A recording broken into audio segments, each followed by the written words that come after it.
La Muqaddima d'Ibn Khaldoun, extrait de la première partie, suite. La noblesse atteint son point culminant dans 4 générations. Le monde formé des 4 éléments et ce qu'il renferme sont sujets à la corruption tant dans leur essence que dans leurs accidents. Aussi les choses et les êtres dites diverses classes telles que les minéraux, les plantes et tous les animaux, y compris l'homme, changent et se corrompent à vue d'œil. Il en est de même à l'égard des phénomènes que le monde offre à notre observation. Cela se voit surtout chez l'homme. Les sciences ainsi que les arts et toutes les choses de cette nature naissent pour disparaître. La noblesse et l'illustration, simples accidents de la vie humaine, subissent inévitablement le même sort. Parmi les hommes, on n'en trouve pas un seul dont la noblesse remonte à travers une série non interrompue d'ancêtres jusqu'à Adam, excepté toutefois notre saint prophète qui avait reçu cette distinction comme une marque d'honneur et afin que la véritable noblesse fût conservée dans le monde.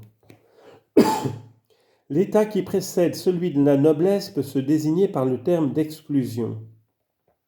Cela veut dire être placé en dehors du commandement et des honneurs et être privé d'égard et de considération. Nous entendons par là que l'existence de la noblesse et de l'illustration est précédée de sa non-existence, ainsi que cela a lieu pour tout ce qui a un commencement. La noblesse parvient à son terme en passant par 4 générations successives, ainsi que nous allons l'expliquer. L'homme qui a fondé la gloire de sa famille sait bien par quels moyens il y est parvenu.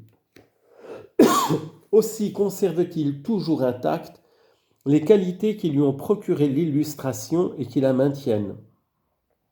Son fils, auquel il remet le pouvoir, a déjà appris de lui comment il doit se conduire, mais il ne le sait pas d'une manière complète. Celui qui entend raconter un fait ne le comprend pas aussi bien que le témoin oculaire. Le petit-fils succède au commandement et se borne à marcher sur les traces de son prédécesseur et à le prendre pour modèle unique. Mais il ne fait pas les choses aussi bien que lui. Le simple imitateur reste toujours au-dessous de celui qui travaille sérieusement. L'arrière-petit-fils succède à son tour et s'arrête tout à fait dans la voie suivie par ses aïeux. Il ne conserve plus rien de ces nobles qualités qui avaient servi à fonder l'illustration de la famille. Il ose même les mépriser et il s'imagine que ses aïeux s'étaient élevés à la gloire sans se donner la moindre peine et sans faire le moindre effort. Se figurant que par le seul fait de leur naissance ils avaient possédé la puissance de tout temps et de toute nécessité, il se laisse tromper par le respect qu'on lui témoigne et ne veut pas concevoir que sa famille soit arrivée au pouvoir par son esprit de corps et par ses nobles qualités. Ne sachant pas quelle est l'origine de la grandeur de ses aïeux, il en méconnaît les véritables causes et croit que le pouvoir leur était venu par droit de naissance. Aussi se met-il bien au-dessus des guerriers dont l'esprit de corps soutient encore la dynastie. Habitué dès son enfance à leur donner des ordres, il demeure convaincu de sa supériorité et il ne se doute pas que leur obéissance ait eu pour cause les grandes qualités au moyen desquelles ses prédécesseurs avaient dompté tous les esprits et gagné tous les cœurs. Ces troupes indisposées par le peu de considération qu'il leur montre commencent par lui manquer de respect. Ensuite, elles lui témoignent du mépris, puis elles le remplacent par un nouveau chef pris dans une autre branche de la même famille. Elles montrent par là que la famille dominante impose toujours par son esprit de corps, fait que nous avons déjà signalé. Mais l'individu qu'elles choisissent est celui dont le caractère leur convient le plus. Dès lors, la branche favorisée de la famille prospère rapidement, pendant que l'autre se flétrit et perd tout son éclat. Cela arrive dans toutes les dynasties. Dans les familles qui gouvernent des tribus, dans celles dont les chefs occupent de grands commandements, et chez tous les peuples dont l'esprit de corps est bien prononcé. Quant aux familles établies dans les villes, elles tombent dans la décadence et leurs familles collatérales les remplacent. Si Dieu voulait, il vous ferait disparaître et amènerait pour vous remplacer une nouvelle génération.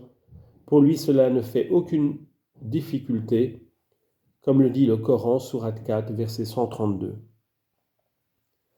La thèse que la noblesse d'une famille demeure pendant 4 générations est généralement vraie, quoique des maisons soient tombées en décadence et aient disparu avant d'avoir eu les rejetons du 4e degré.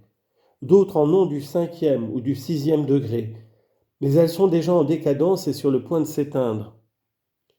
On a posé la condition de 4 générations parce que ce nombre comprend le fondateur, le conservateur, l'imitateur et le destructeur, et qu'en effet il ne saurait être moindre. Dans les éloges et les panégyriques, on trouve encore ce nombre de 4 employé pour désigner le plus haut degré de la noblesse d'une famille.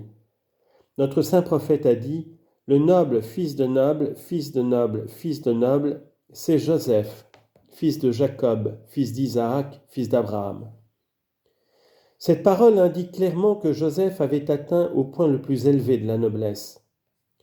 Dans le Pentateuque se trouve un passage qui signifie « Moi, ton Seigneur, je suis puissant et jaloux. Je me venge des péchés des pères en punissant les enfants jusqu'à la 3e et 4e génération. » Cela démontre aussi que, dans la généalogie d'une famille, 4 générations suffisent pour en achever la noblesse et la considération. Nous lisons dans le chapitre du Kitab al-Arani, où se trouve l'histoire d'Owaïf al-Sawafi, que Kisra, Nushriwan, demanda à Noman, son philarque arabe, si parmi les tribus arabes il y en avait qui surpassent les autres en illustration. Cet officier avait répondu affirmativement.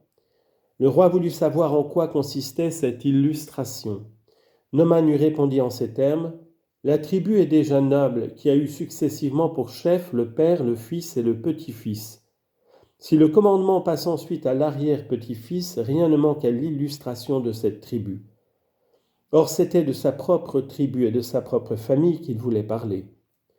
Le roi ayant ordonné des recherches apprit que les seules familles jouissant de cet avantage étaient celles de Hudayfa ibn Badr el-Fazari de la tribu de Qaïs, celle de Hajjab ben Zorara de la tribu de Temim, celle de Zul Jeddain, famille Shaybanide, et celle de Al-Ashat ibn Qaïs de la tribu de Kinda. Kisra fit venir ses chefs avec tous ceux qui en dépendaient et chargea une assemblée de juges d'apprécier leurs droits. Hudayfa s'y présenta d'abord. El-Ashat vint ensuite, vu sa parenté avec Noman. Après, lui, on introduisit successivement Bestam ibn Qaïs le Shaybanide, Hajjab bin Zerara et Qaïs ibn Assem. Tous ces chefs prononcèrent des discours d'un style très élégant, et le roi déclara que chacun d'eux était un véritable seigneur, digne de la position qu'il occupait. L'illustration de ces familles devint proverbiale parmi les Arabes, et ne le céda qu'à celle des Beni Hachem. On ajouta à cette liste les Beni Diyan, famille qui formait une branche de la grande tribu yéménite, dont l'aïeul était El-Hareth ibn Kab. De toutes ces indications, il résulte que 4 générations achèvent la noblesse d'une famille, au reste, Dieu le sait.